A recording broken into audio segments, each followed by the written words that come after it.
अगर प्लेन पर बिजली गिर जाए तो क्या होगा? क्या इसके कई टुकड़े हो जाएंगे?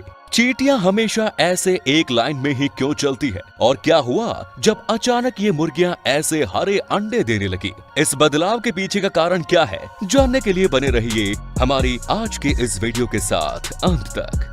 नंबर 1, दोस्तों आपने भी घर पर कभी न कभी लाइट बल्ब को तो चेंज किया ही होगा, लेकिन ऐसा करने के लिए आपको घर वालों से कितना पैसा मिला? जवाब होगा कुछ नहीं। लेकिन तब क्या हो अगर आपको सिर्फ एक बल्ब बदलने के लिए पूरे 1.5 लाख रुपए ही मिल जाए? जी हाँ, आपने सही सुना। अमेरिका में रहने वाले केविन शमिट को सिर्फ एक लाइट बल्ब बदलने के लिए $20,000 यानी कि करीब 1.5 लाख रुपए मिलते हैं। लेकिन ये काम उतना ही आसान नहीं है जितना कि सुनने में लगता है, क्योंकि ऐसा करने के लिए केविन को जमीन से करीब 1500 फीट की ऊंचाई पर जाना पड़ता है, जहां पर छोटी सी गलती भी कोई गुंजाइश नहीं बचती। केविन की तरह ही दुनिया में ऐसे बहुत से लोग हैं जो कि इस काम को अंजाम देने के लिए 15 से 20 लाख रुपए तक भी चार्ज करते हैं। ये काम दुनिया की सबसे हाई पेइंग जॉब्स में से एक है। नंबर 2, भारत समेत दुनिया भर में अंडों का व्यापार बड़े पैमाने पर किया जाता है और इन अंडों को तोड़ने पर उनके अंदर से पीली जर्दी निकलती है। लेकिन क्या आपने कभी हरे रंग की जर्दी वाला अंडा खाया है? जी हाँ, आपने बिल्कुल सही सुना। केरल में रहने वाले ए.के. शिहाबुद्दीन एक पोल्ट्री फार्म के मालिक है और वो तब हैरान रह गए जब उनकी मुर्गियां अचानक से हरे रंग के अंडे देने लगी, जिसके बाद उन्होंने उन अंडों के पिक्चर्स को अपने फेसबुक अकाउंट पर साझा किया और देखते ही देखते ये खबर पूरे देश में आग की तरह फैल गई और कुछ एक्सपर्ट्स शिहाबुद्दीन की मुर्गियों पर रिसर्च करने के लिए उनके पास आ पहुंचे।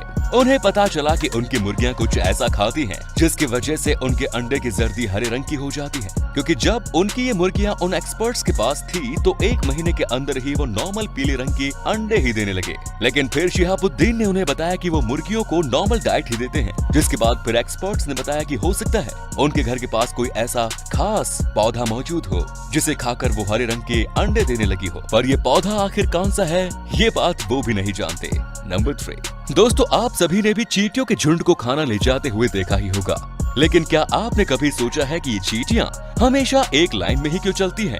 तो आपको बता दूं कि जब चींटियां भोजन की तलाश में अपने घर से बाहर निकलती हैं, तो वो चलते समय अपने पीछे फेरोमोन नाम का एक केमिकल छोड़ती जाती है, जिससे कि उसके साथी उस फेरोमोन को सूंघकर सही रास्ते का पता लगा सके।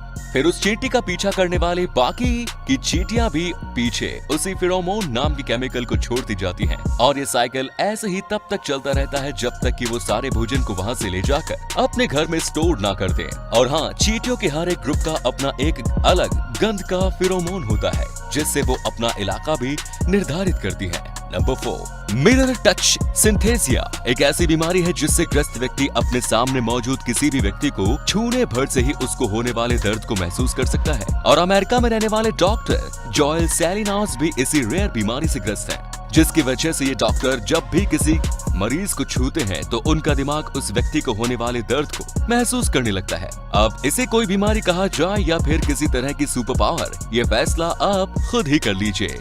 नंबर 5, कंगारू एक ऐसा जानवर है जिसकी जिंदगी भर हाइट बढ़ना बंद नहीं होती। जैसे कि इंसानों में 21 साल की उम्र के बाद हाइट बढ़ने की प्रोसेस बंद हो जाती है, लेकिन कंगारू के केस में ऐसा नहीं होता। ये अपने पैदा होने से मरने के समय तक लगातार बढ़ते ही रहते हैं। नंबर 6, फैशनिस्टा बनना कोई आसान काम नहीं। सर से लेकर पांव तक खुद को मेंटेन करके रखना पड़ता है, जिसमें नेल पॉलिश एक अहम भूमिका निभाती है। और आप सभी तो जानते ही हैं कि नेल पॉलिश और लड़कियों का तो जन्म का रिश्ता है और वो इस पर हजारों रुपए भी खर्च कर देती है। लेकिन क्या एक नेल पॉलिश के लिए करोड़ों रुपए खर्च करना जायज है? देखिए इस नेल पॉलिश को, ये दुनिया की सबसे महंगी नेल पॉलिश है और शायद ही कोई लड़की इसे खरीद पाना अफोर्ड कर पाती होगी, क्योंकि इसकी कीमत है $2.5 लाख यानी कि 1.78 करोड़ रुपए।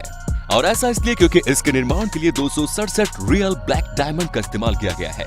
नंबर 7, जब भी कहीं बिजली गिरती है तो वो आसपास में मौजूद एरिया को तहस नहस करके रख देती है। तो ऐसे में मन में एक सवाल जरूर आता है कि आसमान में उड़ने वाले इन प्लेन्स पर बिजली गिरने पर क्या होता होगा? उसके तो परखच्चे ही उड़ जाते होंगे। तो आपको बता दूं कि एरोप्लेन को कुछ इस तरह से डिजाइन किया जाता है कि लाइटनिंग स्ट्राइक का उस पर कुछ भी असर नहीं होता। जहां एरोप्लेन का बाहरी ढांचा पूरी तरह से एल्यूमिनियम से बना होता है, वहीं उसके अंदर कॉपर फॉयल की लेयर का इस्तेमाल किया जाता है, जिससे कि उसके ऊपर टकराने वाली बिजली बाहर से ही रिफ्लेक्ट हो जाती है और प्लेन्स के अंदरूनी ढांचे तक पहुंच भी नहीं पाती। इतना ही नहीं, लाइटनिंग स्ट्राइक से पूरी तरह से सुरक्षित बनाने के बावजूद भी एरोप्लेन को मौसम खराब होने की स्थिति में उड़ाया नहीं जाता और यदि उन्हें किसी कारण से उड़ाना भी पड़ जाए तो पायलट लाइटनिंग स्ट्राइक वाले एरिया से काफी दूर से होकर ही गुजरते हैं। अब ऐसे में उन्हें चाहे कई किलोमीटर दूर का फासला ही क्यों न तय करना पड़े, उनके द्वारा लाइटनिंग स्ट्राइक को अवॉइड करने की हर मुमकिन कोशिश की जाती है।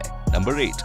वैसे तो दुनिया भर में शादी से जुड़ी अनेकों परंपराएं प्रचलित है, लेकिन बांग्लादेश की मंडी जनजाति की इस परंपरा को सुनकर आपको काफी हैरानी होगी, क्योंकि यहाँ पर शादी के बाद बेटियों की विदाई नहीं होती और उसके पीछे का कारण ये है कि यहाँ की बेटियों की शादी तो उनके बाप से ही करा दी जाती है। ये सुनकर किसी को भी काफी अचंभा होगा, क्योंकि कोई भी बाप अपनी बेटी से विवाह रचाने का कभी सोच भी नहीं सकता, लेकिन ये यहाँ का सच है। यहाँ पर लड़की के पैदा होने के बाद ही उसे उसके पिता से शादी करने के सपने दिखाए जाने लगते हैं। जहाँ भारत समेत बाकी के सभी देशों में ऐसा करना अपराध माना जाता है, वहीं हमारे पड़ोसी देश में ये कुरीति एक परंपरा के नाम पर सदियों से प्रचलित है। इतना ही नहीं, यहाँ अगर किसी महिला के पिता रूपी पति की किसी वजह से मृत्यु हो जाती है तो उसे अपने ही परिवार के किसी सदस्य के साथ शादी करनी पड़ती है और उनसे ही बच्चे भी पैदा करने पड़ते हैं। नंबर 9। दोस्तों, वैसे तो लोग नदी में जाते हैं मछली पकड़ने के लिए, लेकिन स्वर्ण रेखा नदी झारखंड में बहने वाली एक ऐसी नदी है जिसमें लोग मछली पकड़ने के लिए नहीं बल्कि सोना निकालने के लिए जाते हैं। इस नदी में सोना बहता है।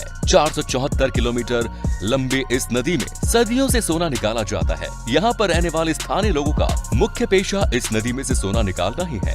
इस नदी की रेत को इकट्ठा कर उसमें से सोने के कणों को निकालकर अलग कर दिया जाता है, लेकिन आखिर इस नदी में इतना सोना आता कहाँ से है, ये अभी तक एक रहस्य ही है। नंबर 10। अब इस महात्मा से मिलिए। इनका नाम है साधु अमर भारती। इन्होंने अपने एक हाथ पिछले 48 सालों से ऊपर उठाया हुआ है।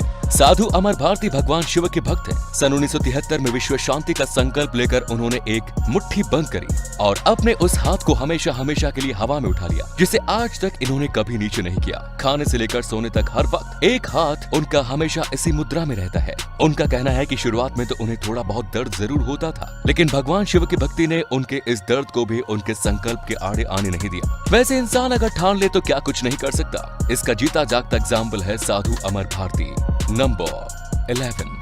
फ्लोटिंग रेस्टोरेंट और फ्लोटिंग मार्केट, आज के समय में ये सब तो नॉर्मल सा लगता है, तो ऐसे में फ्लोटिंग पोस्ट ऑफिस का होना भी कोई हैरान कर देने वाली बात नहीं। ये पोस्ट ऑफिस कश्मीर के खूबसूरत शहर श्रीनगर की डल लेक में बना हुआ है। न केवल भारत का बल्कि ये दुनिया का पहला एकमात्र तैरता हुआ पोस्ट ऑफिस है। अब आपको लग रहा होगा कि आज के समय में पोस्ट ऑफिस कौन जाता है भला, लेकिन ऐसा बिल्कुल भी नहीं है। भारतीयों के साथ साथ विदेशी पर्यटक भी इसकी खूबसूरती का आनंद लेने के लिए यहाँ आते हैं। इस पोस्ट ऑफिस की स्टैंप्स पर बनी डल लेक की इमेज और आकर्षण का केंद्र म्यूजियम, जिसमें बहुत पुरानी स्टैंप्स की कलेक्शन रखी हुई है, पर्यटकों का ध्यान अपनी ओर खींचती है। और तो और इसमें मौजूद दुकान जहाँ से आप स्टैंप्स, पोस्ट कार्ड्स और ग्रीटिंग कार्ड्स भी खरीद सकते हैं। ये सब चीजें इसकी खूबसूरती में 4 चांद लगा देती है। सो नेक्स्ट टाइम जब भी श्रीनगर जाएं तो अपने घर वालों को यहाँ से पोस्ट कार्ड भेजना न भूलें। नंबर 12। 4 सितंबर 1954 को सेंटियागो एयरलाइंस की फ्लाइट जर्मनी से उड़ान भरती है, जिसे ठीक 18 घंटे बाद ब्राजील पहुंच जाना था, लेकिन अटलांटिका ओशन के ऊपर पायलट का अचानक संपर्क टूट जाता है और कई दिनों के बाद जब वो फ्लाइट लैंड नहीं करती तो उन्हें लगता है कि विमान दुर्घटनाग्रस्त हो गया और आसमान में ही कहीं खो गया। उसे ढूंढने की बहुत कोशिश भी की गई, लेकिन एक भी प्रयास सफल नहीं हुआ, जिसके बाद सेंटियागो की एयरलाइंस भी बंद कर दी गई। लेकिन ठीक 35 साल के बाद 12 अक्टूबर 1989 को वही फ्लाइट ब्राजील के एयरपोर्ट पर सेफली लैंड करती है। वहां के अथॉरिटी ने पायलट से कांटेक्ट करने की काफी कोशिश की, लेकिन वो संपर्क नहीं कर पाए। लेकिन जैसे ही उन्होंने प्लेन के दरवाजे को खोलकर देखा तो जो दृश्य उनकी आंखों के सामने था, वो देखकर सबके सब रूह कांप गई। 88 यात्रियों के कंकाल सीट से बंधे हुए थे। वहाँ पर मौजूद लोग नहीं बल्कि उनके कंकाल उनके सीटों पर बैठे थे, और जब वो कॉकपिट की तरफ गए तो पायलट के भी कंकाल सीट पर मौजूद थे। तो ये सवाल उठता है कि वो प्लेन 35 साल बाद कैसे लैंड हुआ। वैज्ञानिकों की बहुत खोज के बावजूद भी वैज्ञानिकों के पास हर बात का जवाब होगा, लेकिन इस बात का जवाब आज तक नहीं ढूंढ पाए। नंबर 13। गुजरात के कच्छ जिले में स्थित माधापुर नाम का ये गांव दुनिया का सबसे अमीर गांव है। यहाँ पर आपको मैकडॉनल्ड से लेकर हर तरह के बड़े बड़े रेस्टोरेंट्स देखने को मिल जाएंगे, और इस गांव की खासियत ये है कि इसके हर घर से एक व्यक्ति विदेश में है। यही कारण है कि इसे NRI का गांव भी कहा जाता है। करीब 1200 लोगों की जनसंख्या वाले इस गांव में आपको 1700 से भी ज्यादा बैंक देखने को मिल जाएंगे। यहाँ पर लोगों का 5000 करोड़ से भी ज्यादा पैसा जमा है, जो कि एक गांव होने के लिहाज से काफी बड़ी रकम है। नंबर 14। विलियम चैंडलर ये साउथ अफ्रीका के एयरवेज में पिछले 20 सालों से पायलट के पद पर तैनात थे, लेकिन हाल ही में साउथ अफ्रीकन एयरलाइंस को पता चला कि इनके पास एरोप्लेन्स को उड़ाने के लिए कोई ऑफिशियल लाइसेंस है ही नहीं। मतलब कि वो अभी तक पिछले 20 सालों से एक फेक लाइसेंस के दम पर प्लेन्स को उड़ा रहे थे, जिसके बाद अथॉरिटीज ने तुरंत एक्शन लेते हुए उनकी हमेशा के लिए छुट्टी कर दी। लेकिन विलियम ने पूरी दुनिया को यह साबित कर दिया कि डिग्री हो या फिर लाइसेंस, ये सब सिर्फ और सिर्फ एक कागज का टुकड़ा है। अगर आप में काबिलियत है तो आप प्लेन को भी उड़ा सकते हैं। अगर ये वीडियो अच्छी लगी तो इसे शेयर करना ना भूलें।